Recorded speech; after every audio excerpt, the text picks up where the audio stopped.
আসসালামু আলাইকুম। আজকে আমি আমার ছাত্র জীবনে একটি ঘটে যাওয়া ঘটনা, যেটি গল্পের মতোই মনে হয়, দিয়ে শুরু করছি।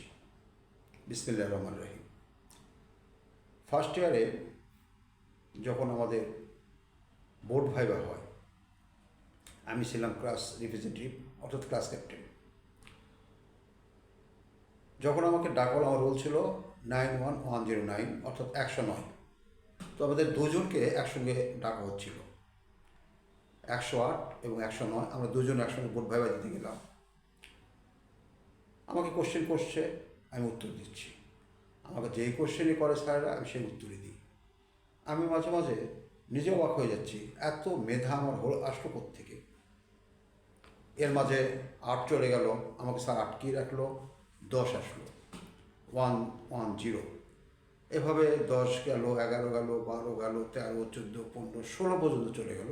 আমাকে কোশ্চেন করছে, আমি উত্তর দিয়েই যাচ্ছি। আমি নিজেও ভাবছি যে এত জ্ঞান আমার কিভাবে আসলো। আমি তো কেবল ফার্স্ট ইয়ারে পড়ি।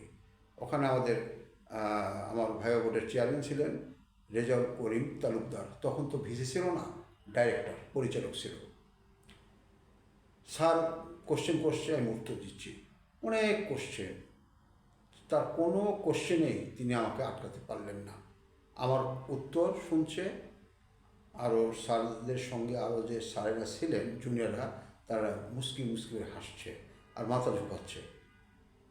আমার মনে হচ্ছে যে আমি এত জ্ঞান আমার কোত্থেকে আসলো। আমি এতক্ষণ প্রশ্ন দিয়ে গেলাম, আমার সাথে রোল নম্বর 8 আসলো, 10, 11, 12, 13, 14, 15, 16, 17, কিন্তু আমাকে ছাড়ে না। প্রায় 1 ঘন্টা ধরে আমার ভাইবা চললো। আমি উত্তর দিয়েই গেলাম, তার প্রশ্ন করতেই থাকলো। ঠিক 1 ঘন্টা পরে আমাদের ভাইবা বোর্ডের চেয়ারম্যান রেজাউল করিম তালুকদার স্যার, উনি এখন প্রয়াত, মারা গিয়েছেন। উনি আমাকে বললেন, খুব গম্ভীর হলেন, পুরা বোর্ড গম্ভীর হয়ে গেল।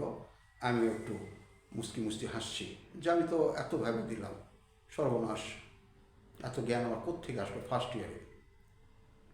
একজন ডাইরেক্টর আমাকে কোশ্চেন আটকাতে পারছে না। তো স্যার আমাকে বলল যে আমি প্রায় 32 বছর শিক্ষকতা করেছি এবং 28 বছর আমি নিজে পড়াশোনা করেছি। এই 60 বছরে আমার শিক্ষা এবং কর্মজীবন। কিন্তু আজকে তোমার উত্তর শুনে আমার যেটা মনে হচ্ছে, আমি যা পড়েছি, যা পড়িয়েছি, সবই ভুল। আমার মাথা তো বঁ করে ঘুরছে। দিয়ে বললো যাও। আমি ঠিক উঠলাম, উঠে যেয়ে দেওয়ালের সাথে যে বেরিয়ে খেলাম। স্যার বলল, দরজা খুঁজে পাচ্ছ না? আমি, স্যার ঘরে তো দরজা নেই। স্যার তখন উঠলেন, উঠে আমাকে দরজা দিয়ে বের করে দিলেন। মাথা বঁ বঁ করে ঘুরছে। আসলে এই প্রসঙ্গটি কেন টানলাম? এই প্রসঙ্গটা এজন্যই টানলাম, ইন্টারিম গভর্নমেন্টের সময় আমাদের সমন্বয়ক, যে সমন্বয়ক শব্দটি এখন বাংলাদেশে আর ব্যবহারই হয় না। যারা ছিলেন জুলাইয়ের আন্দোলনের সাথে, জুলাই পরবর্তীতে ওনারা যখন ইন্টারিম গভর্নমেন্টের সময়, ওনারা যা বলেছেন তাই হয়েছে, যা বলেছেন তাই হয়েছে, যা করেছেন তাই হয়েছে। ইন্টারিম গভর্নমেন্ট নয়। ওনারা কিন্তু এখন দরজা খুঁজে পাচ্ছেন না। ধন্যবাদ। আসসালামু আলাইকুম।